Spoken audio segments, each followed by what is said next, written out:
Sobre o cheio e o vazio, os que antecipam, se preparam e chegam primeiro ao campo de batalha e esperam ao adversário estão em posição descansada, os que chegam por último ao campo de batalha, os que improvisam e iniciam luta acabam esgotados. Os bons guerreiros fazem com que os adversários venham a eles, e de nenhum modo se deixam atrair fora de sua fortaleza. Se fazes com que os adversários venham a ti para combater, tua força estará sempre vazia. Se não sais a combater, tua força estará sempre cheia. Esta é a arte de esvaziar os demais e de encher-te a ti mesmo. O que impulsiona os adversários a vir até ti por própria decisão é a perspectiva de ganhar. O que desanima os adversários de ir até a ti é a probabilidade de sofrer danos. Quando os adversários estão em posição favorável, deves cansá-los. Quando estão bem alimentados, cortar os mantimentos. Quando estão descansando, fazer que se ponham em movimento. Ataca inesperadamente, fazendo que os adversários se esgotem correndo para salvar suas vidas. Interrompe suas provisões, arrasa seus campos e cortar suas vias de aprovisionamento.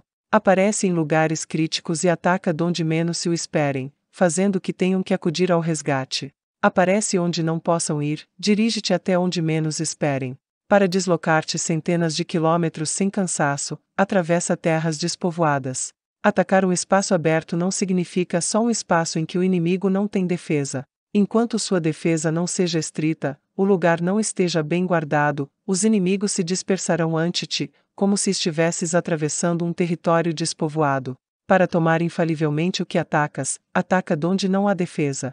Para manter uma defesa infalivelmente segura, defende onde não há ataque. Assim, no caso dos que são especialistas em ataque, seus inimigos não sabem por onde atacar. Quando se cumprem as instruções, as pessoas são sinceramente leais e comprometidas, os planos e preparativos para a defesa implantados com firmeza, sendo tão sutil e reservado que não se revelam as estratégias de nenhuma forma, e os adversários se sentem inseguros, e sua inteligência não lhes serve para nada. Ser extremadamente sutil, discreto, até o ponto de não ter forma. Ser completamente misterioso e confidencial, até o ponto de ser silencioso.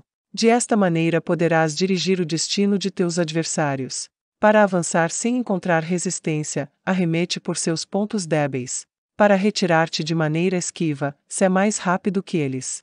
As situações militares se baseiam na velocidade, chega como o vento, move-te como o relâmpago, e os adversários não poderão vencer-te. Portanto, quando queiras entrar em batalha, inclusive se o adversário está entrincheirado em posição defensiva, não poderá evitar lutar se atacas no lugar no que deve acudir irremediavelmente ao resgate. Quando não queiras entrar em batalha, inclusive se traças uma linha no terreno que queres conservar, o adversário não pode combater contigo porque lhe dás uma falsa pista. Isto significa que quando os adversários chegam para atacar-te, não lutas com eles, senão que estabeleces uma mudança estratégica para confundi-los e enchê-los de incertezas. Por conseguinte, quando induzes outros a efetuar uma formação, enquanto tu mesmo permaneces sem forma, estás concentrado, enquanto que teu adversário está dividido. Faz que os adversários vejam como extraordinário o que é ordinário para ti, faz que vejam como ordinário o que é extraordinário para ti. Isto é induzir ao inimigo a efetuar uma formação. Uma vez vista a formação do adversário, concentra as tuas tropas contra ele. Como tua formação não está à vista, o adversário dividirá seguramente suas forças.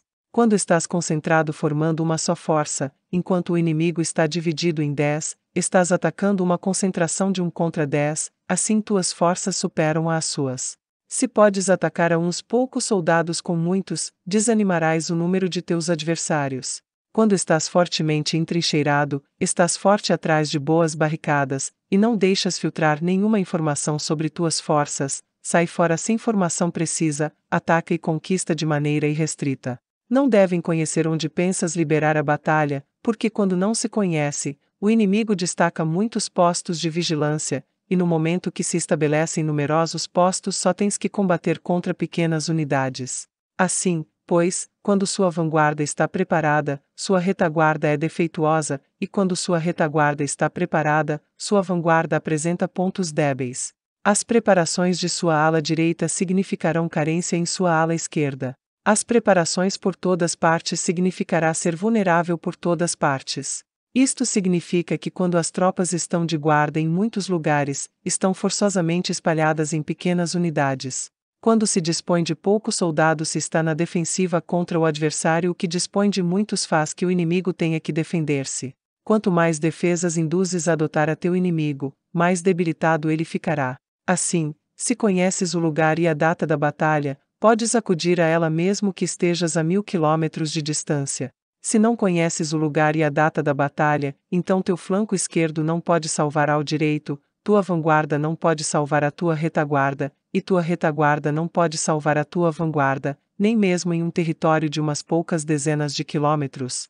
Se tens muitas mais tropas que os demais, como pode ajudar-te este fator para obter a vitória? Se não conheces o lugar e a data da batalha, mesmo que tuas tropas sejam mais numerosas que as deles, como podes saber se vais ganhar ou perder? Assim, pois, se disse que a vitória pode ser criada. Se fazes que os adversários não saibam o lugar e a data da batalha, sempre podes vencer. Inclusive se os inimigos são numerosos, pode fazer-se que não entrem em combate. Portanto, faz tua valoração sobre eles para averiguar seus planos, e determinar que estratégia pode ter êxito e qual não. Incita-os à ação para descobrir qual é o esquema geral de seus movimentos e descansa. Faz algo por ou contra eles para ter sua atenção, de maneira que possas atraí-los a descobrir seus hábitos de comportamento de ataque e de defesa. Induza-os a adotar formações específicas, para conhecer seus pontos fracos. Isto significa utilizar muitos métodos para confundir e perturbar o inimigo com o objetivo de observar suas formas de resposta para ti. Depois de tê-las observado, haja em consequência, de maneira que podes saber que classe de situações significam vida e quais significam morte. Teste-os para averiguar seus pontos fortes e seus pontos débeis. Portanto, o ponto final da formação de um exército é chegar à não forma. Quando não tens forma, os informadores não podem descobrir nada, já que a informação não pode criar uma estratégia. Uma vez que não tens forma perceptível, não deixas pegadas que possam ser seguidas, os informadores não encontram nenhuma fresta por onde olhar e os que estão a cargo da planificação não podem estabelecer nenhum plano realizável. A vitória sobre multidões mediante formações precisas deve ser desconhecida das multidões.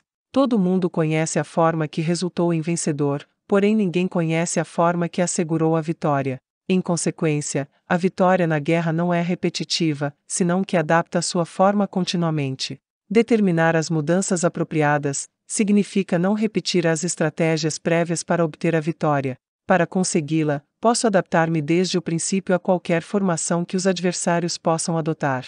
As formações são como a água. A natureza do água é evitar o alto e ir para baixo, a natureza dos exércitos é evitar o cheio e atacar o vazio. O fluxo do água está determinado pela terra, a vitória vem determinada pelo adversário.